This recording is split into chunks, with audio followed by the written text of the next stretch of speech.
আজকে যে দিবস সেটা হচ্ছে অ্যাক্সেলারেট অ্যাকশন। মূল থিম হচ্ছে ইন্টারন্যাশনাল উমেন্স ডে যে অ্যাক্সেলারেট অ্যাকশন। তো আমরা এই কথাগুলো মনে রেখে আমরা এই বিষয়ের উপর আলোকপাত করবো, কারণ এই বিষয়টি আন্তর্জাতিক স্তরে গুরুত্ব পেয়েছে। কারণ বর্তমানে মহিলা সাংবাদিকরা খুব সমস্যার মুখোমুখি হয়েছে। যে করোনার পরে যে সমস্যা দেখা দিয়েছে, মাত্র ভারতবর্ষে 37% মহিলা সাংবাদিক রয়েছে। হিন্দুস্তান স্ট্যান্ডার্ড এবং বিজনেস স্ট্যান্ডার্ড পত্রিকাগুলো ড্রাস্টিক্যালি ছাঁটাই করছে, এর মধ্যে মহিলারাই সবচেয়ে বেশি তাদের শিকার হয়েছে।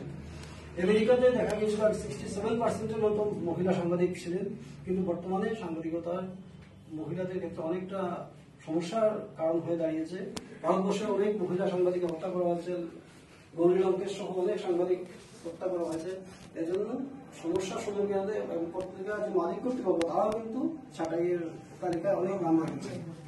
তো আজকে সুন্দর একটা পরিবেশ তৈরি যেন সংবাদ মাধ্যমে, তাতেই আমাদের সুরক্ষিত ভবিষ্যৎ ফিউচারটা যাতে আমাদের মহিলার ক্ষেত্রে সাংবাদিকদের সুরক্ষিত হয়, সেই জন্যই আমরা চিন্তা করছি।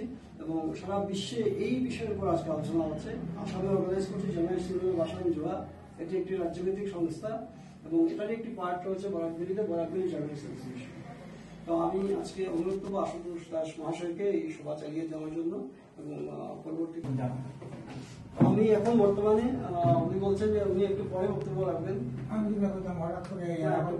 আমি সুনীল শর্মা মহাশয়কে বলছি দুটো কথা বলার জন্য, সংক্ষেপে দুটো কথা বলার জন্য আজকে এই নারী দিবস নিয়ে। সারা পৃথিবীতে, ভারতবর্ষের সহিত সারা পৃথিবীতে নারী দিবস পালন করা হয়।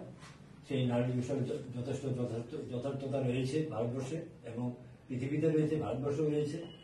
আজকে যদিও এখানে স্পেসিফিক আলোচনা হচ্ছে নারী মিডিয়াতে নারী যারা যোগদান করছেন এবং যোগাযোগ করছেন, কাজ করছেন, স্পিকার এবং বিশিষ্ট ব্যক্তিত্বরা রয়েছেন, এখানে ডিসকাশন করবেন।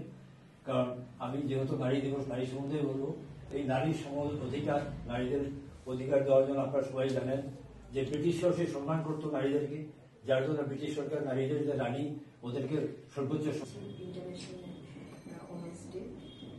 আমি সবার আগে বলবো আমি কখনো এটা আলাদা করে ভাবি না যে আমি মেয়ে না ছেলে, সবার আগে আমি মানুষ, সেটা আমাকে ভাবতে হবে। যদি পুরুষরা যদি সমাজে না থাকতো তাহলে কিন্তু মেয়েরাও সুন্দর হতো না, এবং যদি মহিলারা যদি না থাকতেন তাহলে হয়তো পুরুষরাও হয়তো পূর্ণতা পেতেন না। একে অপরের পরিপূরক আমরা, ছেলে হোক বা মেয়ে। তো সবার আগে আমাদের মানুষ হতে হবে। আমাদের দেখা গেছে যে আমি নিজে প্রায় 25 বছর চললো এই অনুষ্ঠান যখন যাই তখনও দেখি যে মেয়েদের সংখ্যা খুব কম। তবে গুয়াহাটির বেস যেগুলো নিউজ চ্যানেলগুলো থাকে বা ন্যাশনাল লেভেলের যে চ্যানেলগুলো আছে সেগুলোতে দেখা গেছে বা পত্রিকাতে দেখা গেছে যে সাংবাদিকরা আছে, কিন্তু আমাদের বরাক উপত্যকায় কিন্তু নেই, খুব কম, হাতে গোনা কয়েকজন।